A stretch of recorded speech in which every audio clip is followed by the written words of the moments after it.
మీ మోకాల నొప్పులకు ఎటువంటి సర్జరీ లేకుండా ఎపియాన్ పెయిన్ క్లినిక్ అందిస్తున్న అత్యాధునిక చికిత్స.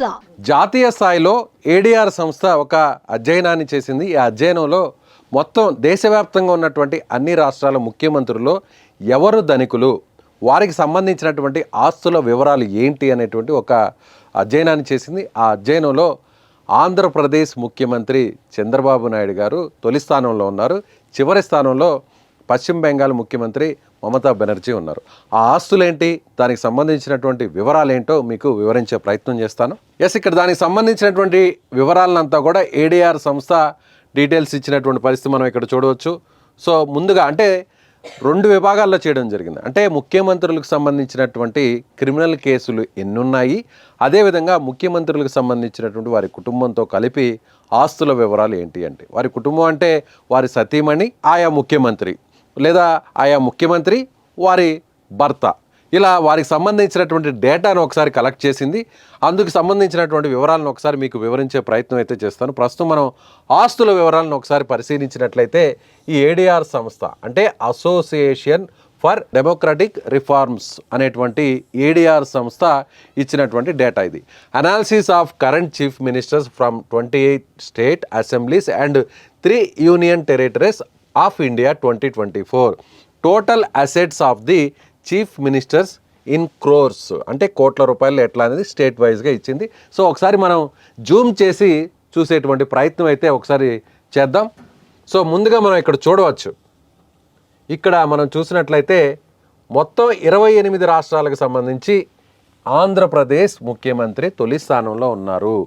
అత్యంత ధనవంతుల లిస్టులో చంద్రబాబు నాయుడు గారు తొలి స్థానంలో ఉన్నారు.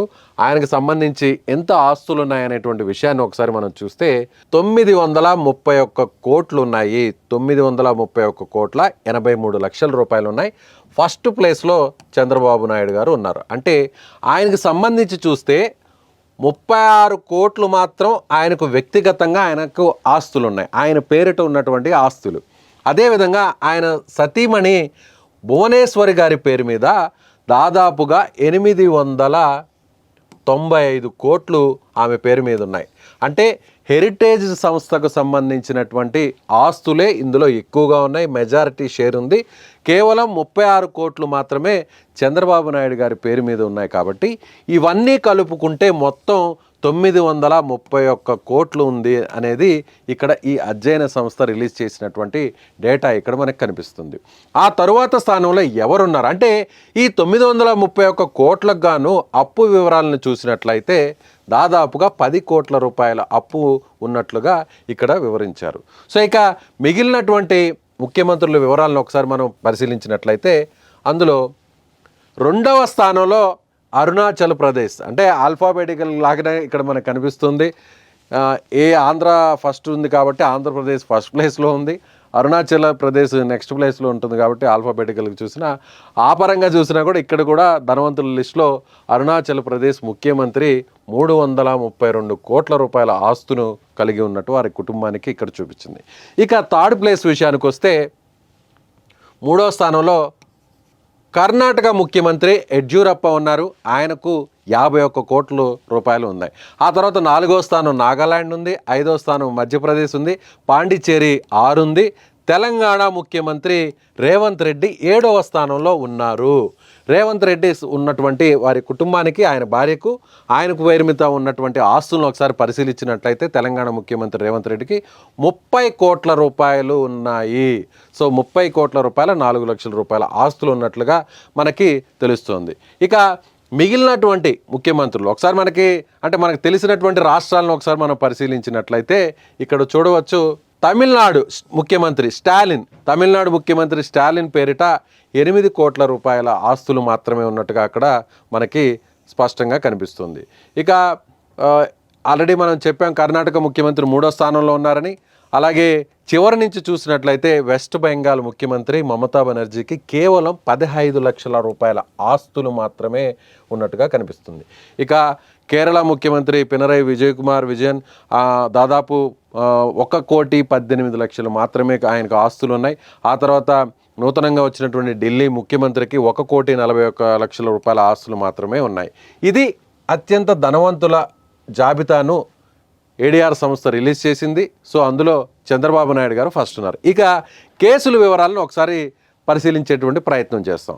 కేసుల వివరాలకు వచ్చినట్లయితే analysis of current chief ministers from 28 state assemblies and 3 union territories of India 2024 chief ministers with declared criminal cases state wise అనే డేటాని ఇక్కడ రిలీజ్ చేసింది. ఇందులో తొలి స్థానంలో తెలంగాణ ముఖ్యమంత్రి రేవంత్ రెడ్డి గారు ఉన్నారు. సో ఇక్కడ మనం చూడొచ్చు, ఫస్ట్ ప్లేస్లో తెలంగాణ ముఖ్యమంత్రి గారు రేవంత్ రెడ్డి గారు ఉన్నారు. ఆయన మీద ముఖ్యమంత్రి కాకముందే అనేక కేసులు కూడా ఉన్నాయి. ఆ కేసులకు సంబంధించినటువంటి వివరాలు కూడా ఉన్నాయి. మొత్తం కేసుల సంఖ్య 89 అయితే అందులో సీరియస్ ఐపీసీ కౌంట్స్ అనేటువంటిది, అంటే ఐపీసీ సెక్షన్స్ ఉన్నటువంటి కేసెస్ను మనం ఒకసారి చూసినట్లయితే 72 కేసులు ఉన్నాయి.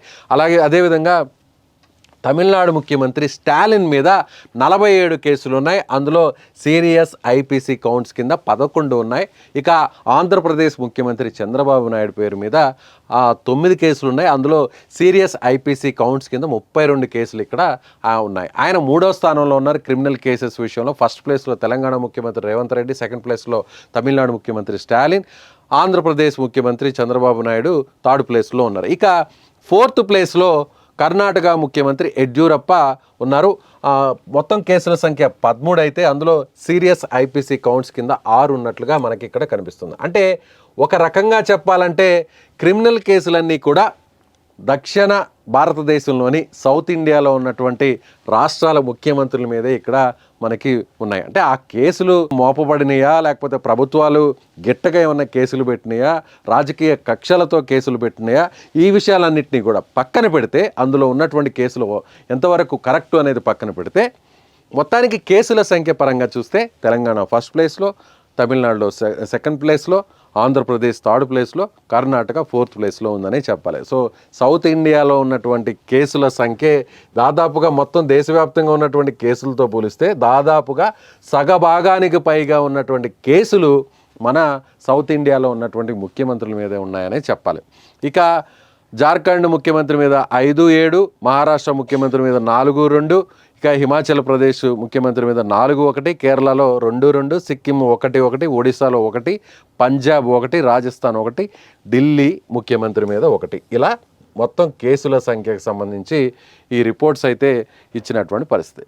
ఇక ముందుగా మనం చెప్పుకున్నట్టుగా మొత్తం 13 మంది ముఖ్యమంత్రులకు సంబంధించి కూడా క్రిమినల్ కేసెస్ దాదాపుగా 42% కేసులు వీరి మీదే ఉన్నాయి. ఇక్కడ మనం చూడవచ్చు 13 మంది ముఖ్యమంత్రుల మీద మొత్తం దేశవ్యాప్తంగా ఉన్నటువంటి ముఖ్యమంత్రులందరి కేసులతో పోలిస్తే అందులో 42% 13 మంది మీదే chief ministers with criminal cases అనేటువంటి డేటాని ఇక్కడ, ఆ గణాంకాలని ఇక్కడ వివరించినటువంటి పరిస్థితి. అలాగే chief ministers with serious criminal cases కూడా ఇక్కడ విభజించారు. వాటికి సంబంధించినటువంటి డేటాను ఒకసారి చూస్తే 10 మంది ముఖ్యమంత్రుల మీద 32% సీరియస్ కేసెస్, అక్కడ క్రిమినల్ కేసెస్ ఇక్కడ నమోదు చేసినటువంటి పరిస్థితి. బిలియనియర్ చీఫ్ మినిస్టర్స్, అత్యంత ధనవంతుల చీఫ్ మినిస్టర్స్కి సంబంధించి 2 ముఖ్యమంత్రులకు సంబంధించి ఎక్కువ పర్సంటేజ్ అక్కడ మనకు కనిపిస్తున్నటువంటి పరిస్థితి అయితే మనకి చూడవచ్చు. మహిళా ముఖ్యమంత్రులకు సంబంధించి 2 ఉన్నారు. వారికి దాదాపుగా సరాసరిగా చూస్తే 6%. మొత్తం ఆస్తుల సంఖ్య, ముఖ్యమంత్రులకు ఉన్నటువంటి ఆస్తులంతా కూడా ఒకసారి క్రోడీకరిస్తే అందులో మహిళా ముఖ్యమంత్రులకి 2 ఉన్నారు. వారికి 6% మాత్రమే వర్తిస్తుంది. ఇక మొత్తం average assets of chief ministers అని చూస్తే సరాసరిగా ఒక్కొక్క ముఖ్యమంత్రికి ఉన్నటువంటి ఆస్తుల విలువ ఎంత అనేది లెక్క కడితే దేశంలో ఉన్నటువంటి ముఖ్యమంత్రులందరినీ డేటాను తీస్తే 52,59,00,000 రూపాయలు ఉన్నట్లుగా ఏడీఆర్ సంస్థ రిలీజ్ చేసినటువంటి డేటాలో మనకి అర్థమవుతుంది. ఈ కేసులకు, ఈ ఆస్తులకు సంబంధించినటువంటి వివరాలపై మీరేమంటారో కామెంట్ చేయండి.